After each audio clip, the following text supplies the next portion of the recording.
From Greiner Media in Johannesburg, I'm Pimani Baloyi. Today we're talking to Greiner Mendi Associates MD, Lars Greiner, about consultancy services that they are offering in the country. Welcome, Mr. Greiner. Thank you. Can you please take me through some of the challenges that are facing the South African logistics sector? Logistics in South Africa has had a very hard last couple of years.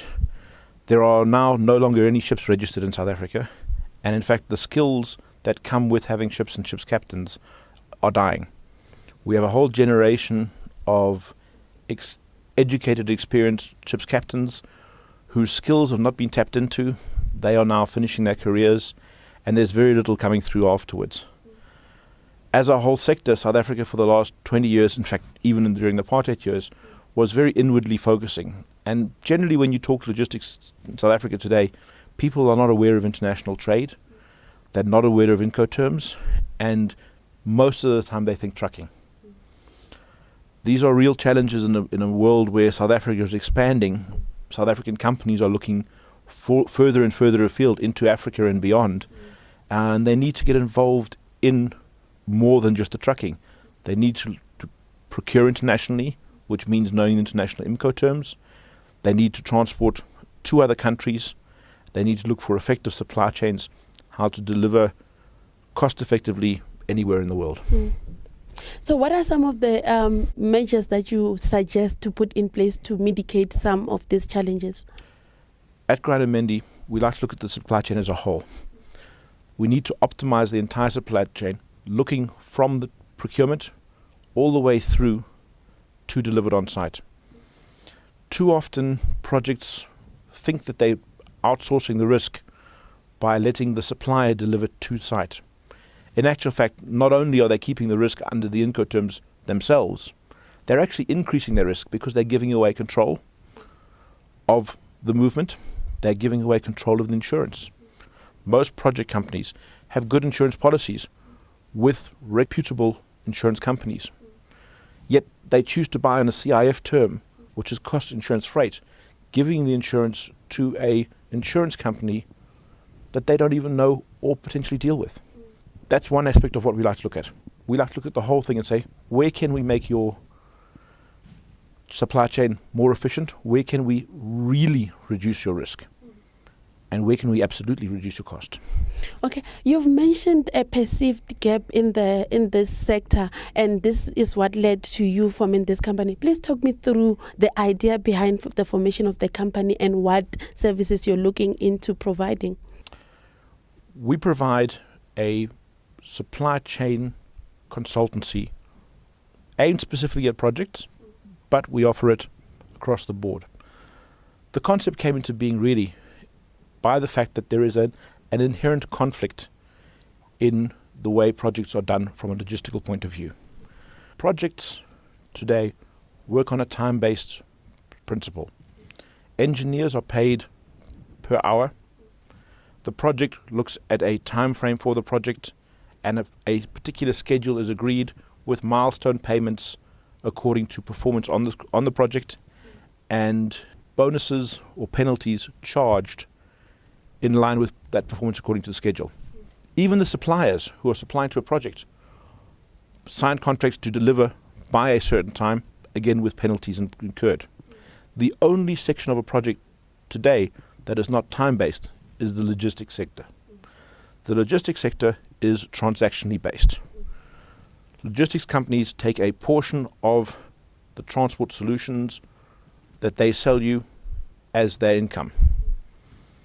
One, this means it's hidden.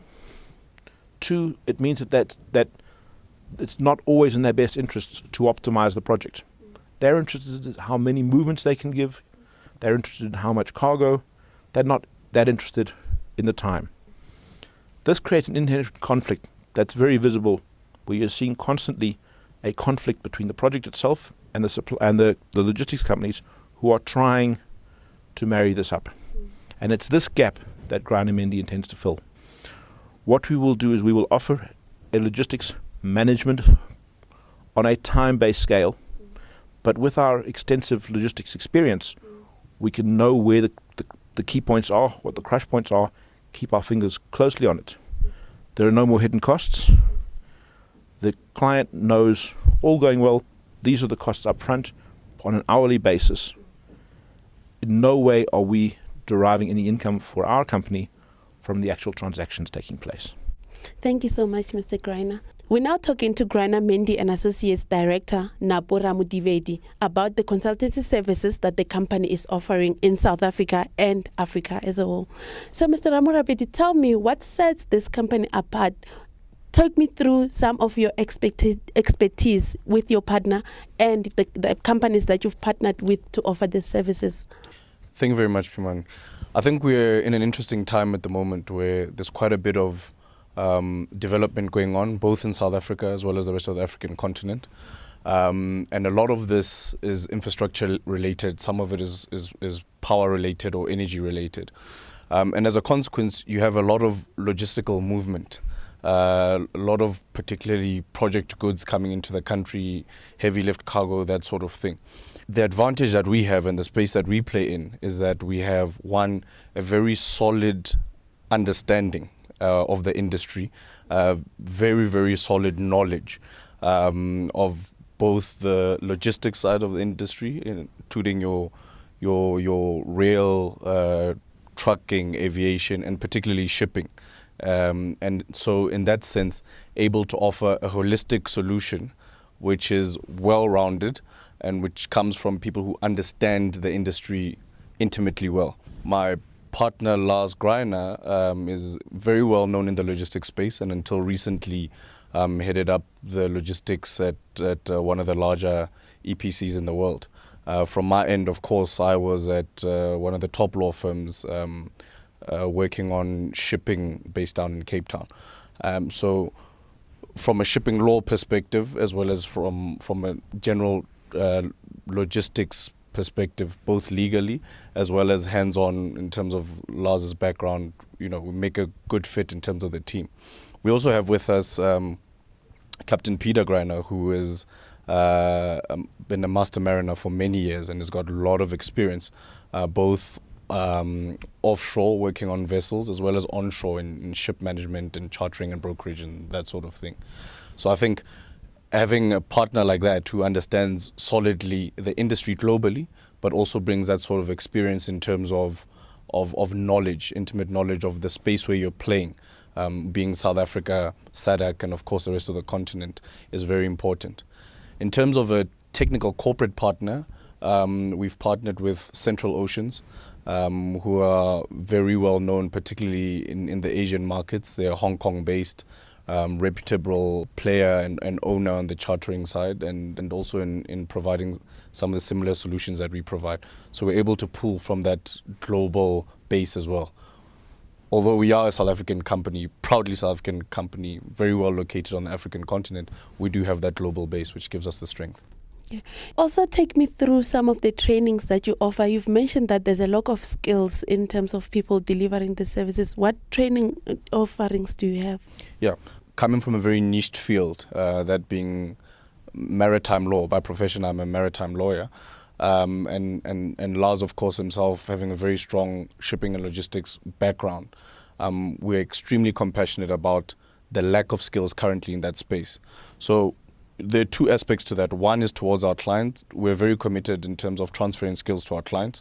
So it's not just a question of us coming in, doing the consultancy work, and we're out the door and you never see us again.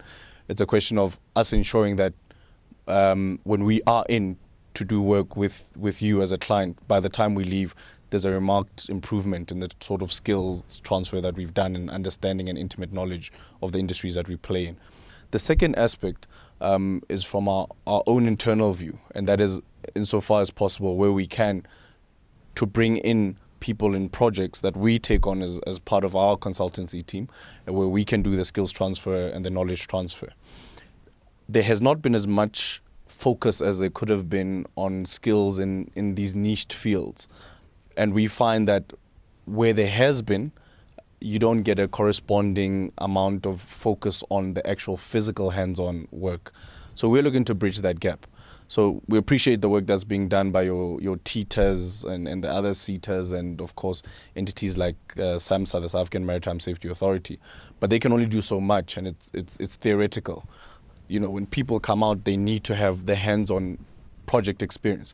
They need to say, you know, they're working with us in Richards Bay on a port project, or they're with us in Pemba and Palma in Mozambique on offshore projects, or in TET on coal. And that's the sort of experience that will really enrich the South African market in terms of these specialized skills and expertise. At the moment, each entity sort of runs its projects for what it needs and gets people for what it needs, and that's that. But having a consultancy that plays in that space means whether we're working with, for example, Namport in Namibia, or whether we're with CFM in Mozambique, we will be able to have people who we are bringing in, develop their expertise, and by the time they leave us, they're better off for it. Thank you so much. That was Greiner Mendi Associates Director, Napora Mutivedi.